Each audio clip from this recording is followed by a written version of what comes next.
Hi hello sweeties, welcome to my story world. Revanth కన్నీటి బొట్లు నేలని చేరడంతో గట్టిగా కళ్ళు మూసి తలెత్తి పూజా వైపు చూసి తల మాత్రమే ఊపాడు. నిజంగా ఏం కాదండి, శ్వేత చెప్పిందిగా, నాకు నమ్మకం ఉంది.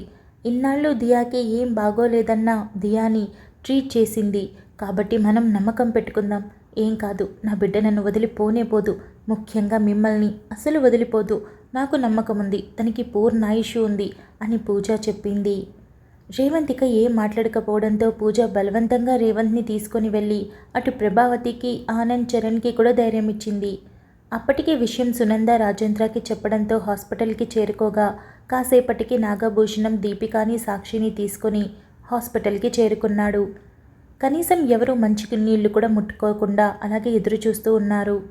టైం 8:30 అవ్వగా శ్వేత ఆ రూమ్ వైపు వచ్చి అందరినీ చూసి లోపలికి వెళ్తూ ఉండగా ప్రభావతి లేచి నిలబడడంతో, ఆంటీ కంగారు పడకండి, ఆపరేషన్కి టైం అవుతుంది, అన్ని ఏర్పాట్లు చూశాను.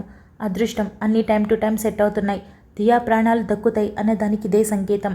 తనకి లంగ్స్ ట్రాన్స్ప్లాంటేషన్ జరగాలని చెప్పాను కదా, చాలా ఈజీగా దొరికాయి. అందుకే మీకు ఒక మాట కూడా చెప్పకుండా అన్ని ఏర్పాట్లు చేసేసాను, టెన్షన్ పడకండి అని చెప్పి లోపలికి వెళ్ళి దియాకి ఆపరేషన్కి మొత్తం రెడీ చేసుకొని అక్కడి నుండి బయటకు రాగానే అటు రేవంత్ పూజతో పాటు అందరూ చుట్టూ చేరిపోయారు. శ్వేత రేవంత్ వైపు పూజ వైపు చూసి, మీ ఇద్దరు 4th ఫ్లోర్లో ఉన్న ఆపరేషన్ థియేటర్ దగ్గరికి వచ్చి బయట విజిటర్స్ ప్లేస్లో వెయిట్ చేస్తూ ఉండండి. ఆపరేషన్ అయ్యాక ఇన్ఫామ్ చేస్తాం. ఐసీయూలోకి వచ్చి చూసుకోవచ్చు. నేను చెప్పింది మీకు అర్థమవుతుంది కదా, ఆపరేషన్ సక్సెస్ అవుతుంది, మీరు వచ్చి చూస్తారు అని చెప్పి నర్సుల వైపు చూసి తీసుకువెళ్ళమని చెప్పడంతో దియాని అక్కడి నుండి తీసుకొని వెళ్ళగా వెనకే రేవంత్ పూజ కూడా వెళ్ళారు. దియాతో పాటే లిఫ్ట్లో 4th ఫ్లోర్కి చేరుకున్న తర్వాత ఇక లోపలికి తీసుకువెళ్తారనగా రేవంత్ స్ట్రెచర్ని ఆపాడు. నర్సులు రేవంత్ వైపు చూడడంతో రేవంత్ అడుగు ముందుకు వేసి దియా చెంప మీద తన చేతిని వేసి సుతారంగా తడిమి స్పృహ లేకుండా ఉన్న తన బిడ్డను చూస్తుంటే గుండె తరుక్కుపోతున్నట్టు అనిపించినా బయట పెట్టకుండా మెల్లగా వంగి తన తల మీద ముద్దాడి ఎదురు చూస్తూ ఉంటాను నాన్న అని అన్నాడు.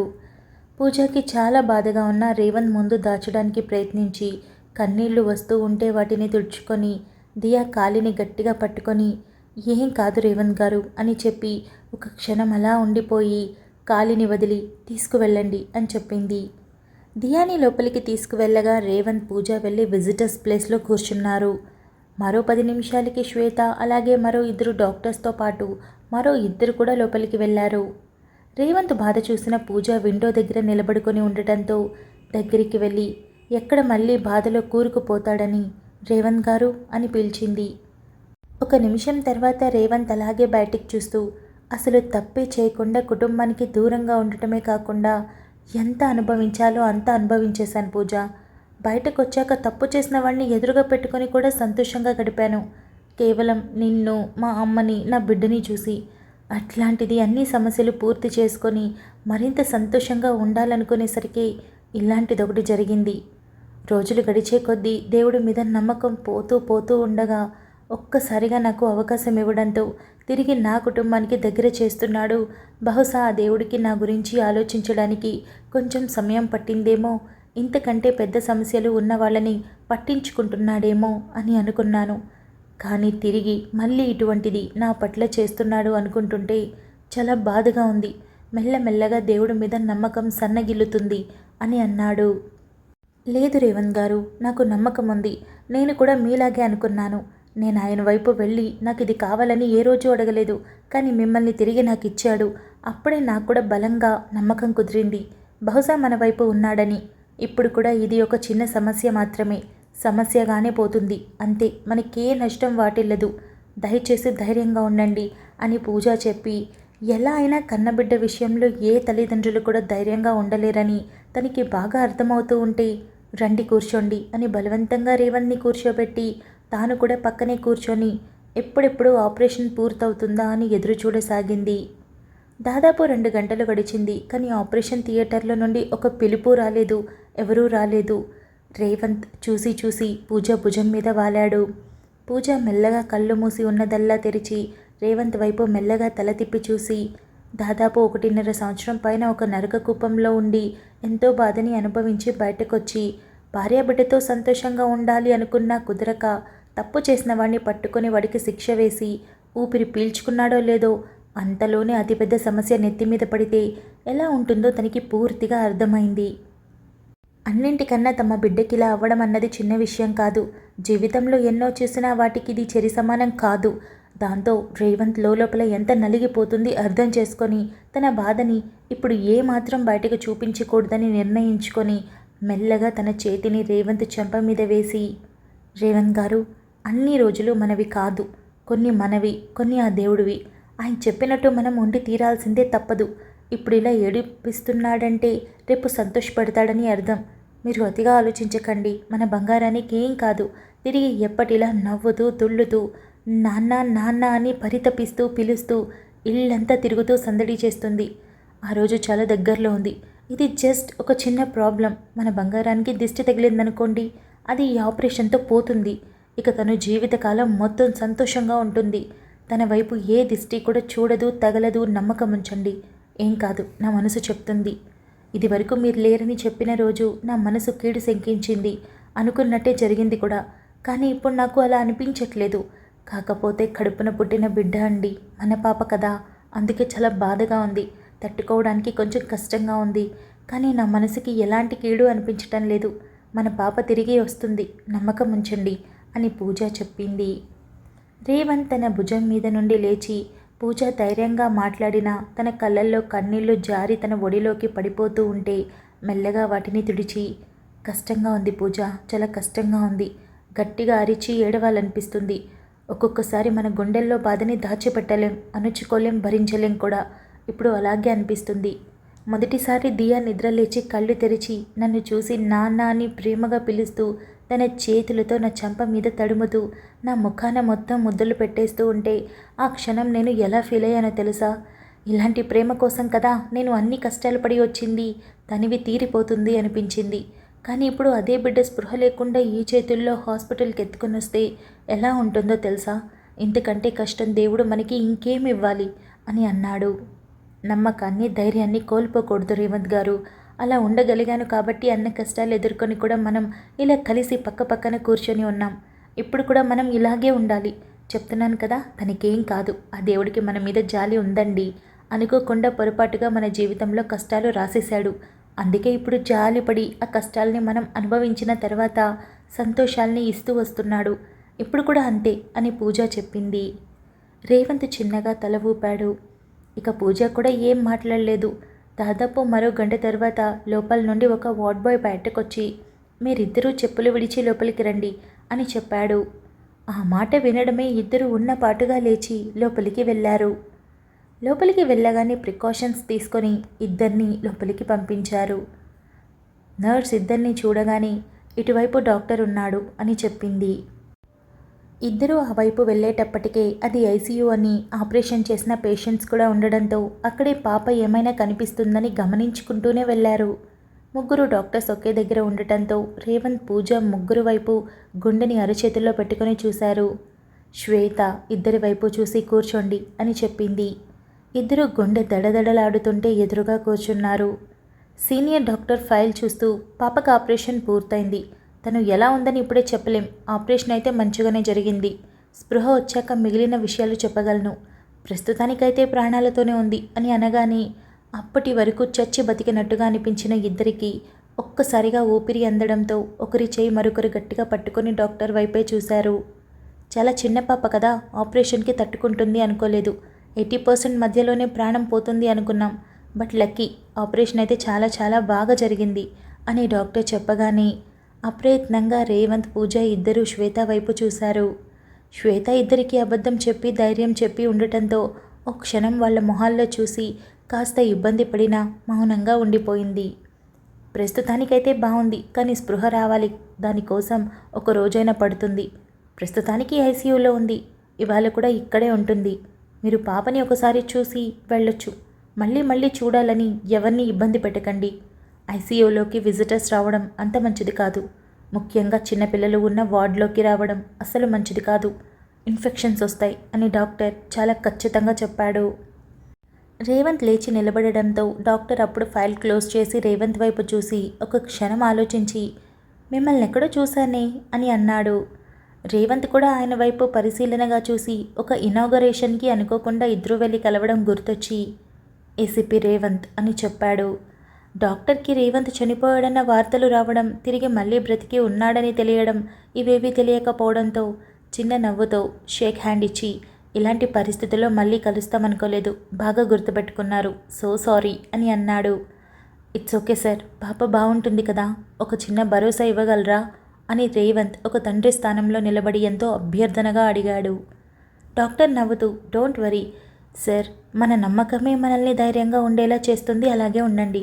అసలు ఆపరేషన్ మధ్యలోనే ప్రాణం ఉండదని కాన్ఫిడెంట్గా అనుకున్నాను, బట్ తను ఇప్పుడు ఊపిరి తీసుకుంటుంది, అదే మిరాకిల్. ఒక్క రోజులో మనకు తెలుస్తుంది. ఐ హోప్ తనకేమీ కాదు, మీరు ధైర్యంగా వెళ్ళి చూడండి అని కాస్త నమ్మకాన్ని ఇస్తూ చెప్పారు. రేవంత్ తృప్తిగా ఆయన వైపు చూసి థ్యాంక్ యూ చెప్పాడు.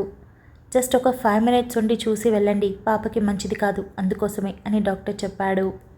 రేవంత్ పూజని తీసుకొని వెళ్లడంతో శ్వేత కూడా ఇద్దరితో పాటే వెళ్ళింది.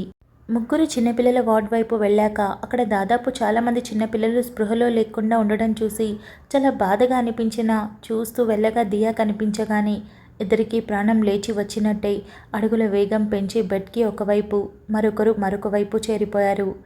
దియా స్పృహలో లేకుండా ఒంటి మీద కేవలం అది కూడా నడుము వరకే దుప్పటి కప్పి ఉండటంతో, పైనంతా కాటన్తో తన శరీరాన్ని కప్పి ఉండటంతో చాలా బాధగా అనిపించి పూజ నోటికి చేతిని అడ్డు పెట్టుకొని కన్నీళ్లు కారుస్తూ మెల్లగా చిట్టి చేతిని తన చేతుల్లోకి తీసుకొని ముద్దాడింది. రేవంత్కి ఒక క్షణం తన మెదడు పని చేయలేదు. ముద్దుగా మాట్లాడుతూ అడుగులు వేస్తూ తనను వెంటాడే తన కూతురు ఈరోజు ఇలాంటి పరిస్థితుల్లో ఉంటే తట్టుకోవడం చాలా కష్టంగా అనిపించి ఒక క్షణం తల పక్కకి తిప్పుకొని కన్నీళ్లను వదిలేసి వెంటనే దియా వైపు తిరిగి ఒక క్షణం చూసుకొని వెళ్లాల్సి వస్తుందని నిశితంగా చూస్తూ మెల్లగా వంగి తన తల మీద పెదవులు ఆనించి ఏమాత్రం ఒత్తిడి లేకుండా అలానే నిమిషం పాటు ఉండిపోయాడు. ఒక నిమిషానికి దూరం జరిగి తన చెంప మీద ప్రేమగా తన వేళ్లతో స్మరిస్తూ ఎదురు చూస్తూ ఉంటాను నాన్న, నీ నోటి వెంట నాన్న అనే పదం వినడానికి ఇక్కడే ఎదురు చూస్తూ ఉంటాను అని మనసులోనే అనుకున్నాడు. పూజ దియా చేతి మీద ముద్దాడి అలాగే చూస్తూ మొహాన పడుతున్న జుట్టుని వెనక్కి అంటూ ఇలాంటి పరిస్థితుల్లో ఏ తల్లి ఏ బిడ్డని చూడకూడదని మనసులోనే ఆ దేవుణ్ణి వేడుకుంది. శ్వేత పూజ మీద చేయి వేసి బాధపడకండి, నిజంగా ఏమీ కాదు, ఒక డాక్టర్గా మేము పేషెంట్ గురించి అతి నమ్మకాన్ని కలిగించాం, కారణం అనుకోకుండా ఏదైనా జరిగితే మమ్మల్ని నిందిస్తారు కాబట్టి కాస్త అటు ఇటుగా చెప్తూ ఉంటాం. ఇప్పుడు డాక్టర్ చెప్పింది కూడా అలాగే, కానీ తనకి ఖచ్చితంగా ఏం కాదు, డోంట్ వరీ, రేపు పొద్దునకంతా స్పృహ వచ్చేస్తుంది, మీరు మళ్ళీ వచ్చి చూస్తారు, అప్పుడు దియా నవ్వుతూ కనిపిస్తుంది అని శ్వేత చెప్పింది. నువ్వు చెప్పేది అబద్ధమో నిజమో నాకు తెలియదు, కానీ ఈ మాట నాకు సంతోషాన్ని ఇస్తుంది, నమ్ముతాను, బలంగా నమ్ముతాను, నా బిడ్డ రేపు కళ్ళు తెరిచి మమ్మల్ని చూస్తుంది, ఇదే జరుగుతుంది అని పూజ నమ్మకంగా పలికింది. వెరీ గుడ్, ఇదే కాన్ఫిడెన్స్తో ఉండండి. అసలు ఆపరేషన్ ఫెయిల్ అవుతుంది అనుకున్నాం, బట్ చూడండి సక్సెస్ అయింది, ఇక తను రేపు కళ్ళు తెరిచింది అంటే జీవితంలో తనకే సమస్య లేనట్టే అని శ్వేత చిన్నపాటి నవ్వుతో చెప్పడంతో పూజ చిన్నగా తల ఊపి ఆ మాటలు నిజం కావాలని మనస్ఫూర్తిగా కోరుకొని దియాని 5 నిమిషాల పాటు చూసుకున్న తర్వాత వదల్లేక ఇద్దరు చెరో చేతిని మెల్లగా వదిలి అక్కడి నుండి బయటికి వెళ్ళారు. మీరు ఇక హాస్పిటల్లో ఉండాల్సిన అవసరం లేదు, రేపు పొద్దున వరకు పాపని ఎట్టి పరిస్థితుల్లో చూపించాం, మీరు ఇంటికి వెళ్ళిపోండి, రేపు పొద్దున్నే రండి అని శ్వేత చెప్పినా అటు రేవంత్ కానీ ఇటు పూజ కానీ ఆ మాటని అస్సలు చెవికెక్కించుకోలేదు. వెళ్ళే ఉద్దేశం లేకపోవడంతో అక్కడి నుండి కిందికి చేరుకునేటప్పటికే అందరూ ఎదురు చూస్తూ ఉండగా ఇద్దరినీ చూడగానే చుట్టూ చేరిపోయారు. రేవంత్ మాట్లాడే పరిస్థితుల్లోనే లేకపోవడంతో పూజ అందరికీ విషయం చెప్పి మీరంతా ఇంటికి వెళ్ళిపోండి, హాస్పిటల్లో ఇంతమంది ఉండకూడదు, అత్తయ్య మీరు కూడా వద్దు, నేను రేవంత్ గారు ఉంటాం అని చెప్పింది. అవును అందరూ వెళ్ళండి, నేను మాత్రం ఇక్కడే ఉంటాను అని ఆనంద్ తెగేసి చెప్పాడు.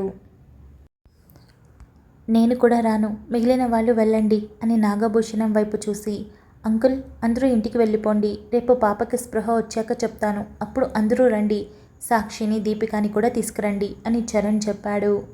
హాస్పిటల్లో అంతమంది ఉండడం కరెక్ట్ కాదు, అలానే ఇప్పుడు చరణ్ చెప్పింది కూడా సబబుగానే అనిపించడంతో రేవంత్కి పూజకి 4 ధైర్యం ఇచ్చే మాటలు చెప్పి అందరూ వెళ్ళారు. ప్రభావతికి ఏమాత్రం ఇష్టం లేకపోయినా తప్పక తనని కూడా తీసుకుని వెళ్ళిపోయారు. పూజ రేవంత్ కూర్చున్నాక ఆనంద్ చరణ్ని పిలిచి వాళ్ళు ఇంతవరకు అసలేం తీసుకోలేదు కదా, మనమన్నా టీ తాగాం, వెళ్ళి వాళ్ళ కోసం ఏమైనా తీసుకొద్దాం. రేపు ఉదయం వరకంటే చాలా కష్టం కదా, కాస్త మాటలు చెప్పి తినిపించడమో తాగించడమో చేయాలి అని అన్నాడు. ఇక ఇద్దరూ అక్కడి నుండి క్యాంటీన్కి వెళ్ళారు. నిద్ర లేచిన రాహుల్కి బెడ్ మీద సంధ్య కనపడకపోవడంతో టక్కున లేచి కూర్చొని సంధ్య అని అరిచాడు. బాల్కనీలో నిలబడుకొని తలంటూ స్నానం చేయడంతో ఆ జుట్టుని ఆర్పుకుంటూ ఉన్న సంధ్య ఒక్కసారిగా అరుపు వినగానే ఉలిక్కిపడి డోర్ దగ్గరకొచ్చి ఏమైంది రాహుల్ అని అడిగింది. ఆకుపచ్చ రంగు చీరలో మిలమిలా మెరిసిపోతున్న సంధ్యాని చూసి ఎండ తన మీద పడి మరింతగా మెరుస్తూ ఉంటే చూస్తూ తల అడ్డంగా ఊపి లేవగానే కనిపించలేదు కదా, అందుకే పిలిచాను అని అన్నాడు. మెలకు వచ్చేసింది. స్నానం చేసి ఇదిగో ఇలా బాల్కనీలో ఉన్నా అంతే. ఎక్కడికి వెళ్తాను? నువ్వు లేచి వెళ్ళి ఫ్రెష్ అవ్వు, నేను ఇల్లంతా శుభ్రం చేసేస్తాను, మన కోసం టిఫిన్ ఆర్డర్ పెట్టేస్తాను అంటే పెళ్లి పనుల్లో అటూ ఇటూ తిరిగి నాకు ఓపిక లేదు అని సంధ్య అనింది. ఇప్పుడు నేను చెయ్యమని చెప్పానా? వెళ్ళవగానే పొద్దున్నే పనులు మొదలు పెట్టేస్తున్నావు.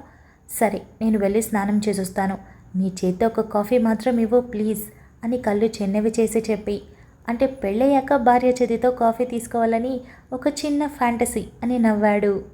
సంధ్య చిన్న నవ్వుతో అలాగే అని చెప్పి అద్దం దగ్గరికి వెళ్ళి కాస్తంత రెడీ అయి మొహాన బొట్టు పెట్టుకొని నుదుటి మీద కుంకుమ పెట్టుకొని పరీక్షగా తనను తాను చూసుకొని చిన్న స్మైల్తో రూమ్లో నుండి బయటకు వెళ్ళింది. రాహుల్ ఫ్రెష్ అయి వచ్చేసరికి రూమ్ చాలా క్లీన్గా ఉండటంతో ఆశ్చర్యపోయి అద్దం దగ్గరికి వెళ్ళి జుట్టుని చేతో సరి చేసుకుంటూ ఉండగా సంధ్య కాఫీ కప్తో ప్రత్యక్షమైంది. రాహుల్ తల తిప్పి సంధ్య వైపు చూసి తన మొహంలో చిన్న నవ్వు ప్రశాంతత చూసి సంధ్య రూమ్ మొత్తం చిటికలో చేసేసావు, మ్యాజిక్ చేసావా లేదా నీ దగ్గర మంత్రశక్తులు ఏమైనా ఉన్నాయా అని అడిగాడు. అవును, మంత్రశక్తులున్నాయి, ఇంకా ఎక్స్ట్రాగా చేతబడులు కూడా వచ్చు. ఏ నీకు నేర్పించాలా అని నవ్వుతూ కాఫీ కప్ అందించింది సంధ్య. అలా అయితే నన్ను వశీకరణం చేసుకో అని నవ్వుతూ అవును, నువ్వు కాఫీ తెచ్చుకోలేదేంటి అని కప్ తీసుకుంటూ అడిగాడు.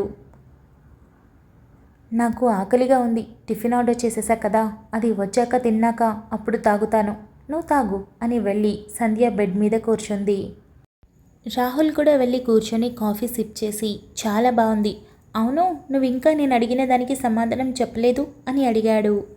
Thank you so much for listening guys. Update నచ్చినట్టయితే లైక్ చేయండి, షేర్ చేయండి, కమెంట్ చేయండి, అలానే సబ్స్క్రైబ్ చేసుకోండి. వచ్చేసాను ముచ్చట్లకి. ముందుగా నిన్న బర్త్డే జరుపుకున్న కార్తికేయకి బిలేటెడ్గా wish you many more happy returns of the day. నువ్వు ఇలాంటి బర్త్డేస్ చాలా చాలా చాలా చేసుకోవాలని హార్ట్ఫుల్గా కోరుకుంటున్నాను. అండ్ నీ లైఫ్లో ఏవైతే నువ్వు అచీవ్ చేయాలనుకుంటున్నావో అవన్నీ నెరవేరాలని, వాటికి మీ అమ్మ నాన్న ఆశీస్సులు ఉండాలని, అలానే నా బ్లెస్సింగ్స్ నాతో పాటు ఈ ఛానల్లో ఎంతమంది ఉంటే అందరి బ్లెస్సింగ్స్ ఉండాలని మనస్ఫూర్తిగా కోరుకుంటున్నాను. Once again wish you many more happy returns of the day. ఇక స్టోరీలోకి వచ్చేస్తే లాస్ట్ అప్డేట్ కమెంట్స్ చాలా మంచిగా అనిపించాయి. డాన్ పాపా స్టోరీలో మైరా చాలా హ్యాపీగా ఉండడాన్ని కూడా హ్యాపీగా రిసీవ్ చేసుకుంటున్నారు. హ్యాపీ. ఇక ఈ అప్డేట్ మర్చిపోయాను, ఈ అప్డేట్ ఎలా ఉందో చెప్పండి. దియా గురించి చాలా కంగారే పడ్డారు. డాన్ పాపా స్టోరీ అడిగినప్పటికీ అది ఇచ్చినప్పటికీ కూడా అందులో దియా గురించి ఎక్కువ మెన్షన్ చేశారు. ఏమవుతుందని టెన్షన్గా ఉంది, ఎలా ఉంది, చిన్న పాప కదా ఏం కాకూడదు. చాలా అంటే రియల్గా ఒక పాపకి బాగాలేకపోతే ఎలా అయితే మనం రియాక్ట్ అవుతామో యాజ్ ఇట్ ఈస్ ఒక స్టోరీలో క్యారెక్టర్కి మీరు రియాక్ట్ అవ్వడం చాలా చాలా హ్యాపీగా అనిపించింది. ఇక ఈ స్టోరీ జస్ట్ ఇంకొక 2 parts ఆర్ 3 parts అంతే. 3 parts డౌటే, 2 partsలో ఫినిషింగ్ ఇచ్చేస్తాను. అయిపోయింది, ఎండింగ్ అయిపోయింది స్టోరీ. ఒక 3 parts అనుకోండి ఫైనల్గా. అంటే ఇవాళ మండే, ట్యూస్డే, వెన్స్డేకి రాబోయే చందమామ స్టోరీ కంప్లీట్ అయిపోతుంది. తర్వాత డే నుండి మనం ప్లాన్ చేద్దాం ఏం చేయాలని. ఇక లాస్ట్ అప్డేట్ కమెంట్స్ అన్నీ బాగున్నాయి. అందరూ కమెంట్ చేసిన వాళ్ళందరికీ థ్యాంక్ యూ సో మచ్. చాలామంది విషెస్ చెప్పమని అడుగుతున్నారు కదా, బట్ నాకు ముచ్చట్లు చెప్పేందుకు అవ్వట్లేదన్నమాట. ఏదో ఒక అంటే వర్క్ పడిపోతుంది, సో అందుకే చెప్పలేకపోతున్నా. So sorry. ఎందుకంటే మీకు నచ్చిన వాళ్ళకి ఎక్కువ బ్లెస్సింగ్స్ కావాలని కోరుకోవడం అస్సలు తప్పు కాదు. నేను కూడా ఆ కమెంట్స్ చూసినప్పుడు యాక్చువల్గా కోరుకుంటాను మనసులో అప్పటికప్పుడే, బట్ తర్వాత చెప్పాలనుకుంటానా అది ఏదో ఒక అడ్డు జరుగుతుంది, అందువల్ల చెప్పలేకపోతున్నా. So sorry. ఇక దాంతోపాటు ఇంకేదో చెప్పాలనుకున్నానే. నాతోనే నువ్వు ఉండిపో అప్డేట్ అడుగుతున్నారు కదా. ఇవాళ ఈవినింగ్ మ్యాక్సిమం ఇవ్వడానికి ట్రై చేస్తా. 99%, 99.9% ఇవ్వడానికి ట్రై చేస్తా. జస్ట్ 0.1%లో మిస్ అయితే మాత్రం సారీ, బట్ మిస్ చేయను, ఓకేనా. ఇక అంతే ముచ్చట్లు. కమెంట్ చేస్తున్న వాళ్ళకి, ఫాలో అవుతున్న వాళ్ళకి, అండ్ అలాగే నాకు సజెషన్స్ ఇస్తూ నన్ను కరెక్ట్ వేలో తీసుకెళ్తున్న వాళ్ళకి థ్యాంక్ యూ సో మచ్. అంతే ముచ్చట్లు. మనం నెక్స్ట్ అప్డేట్లో కలుద్దాం. అంతవరకు keep smiling, stay healthy, bye guys.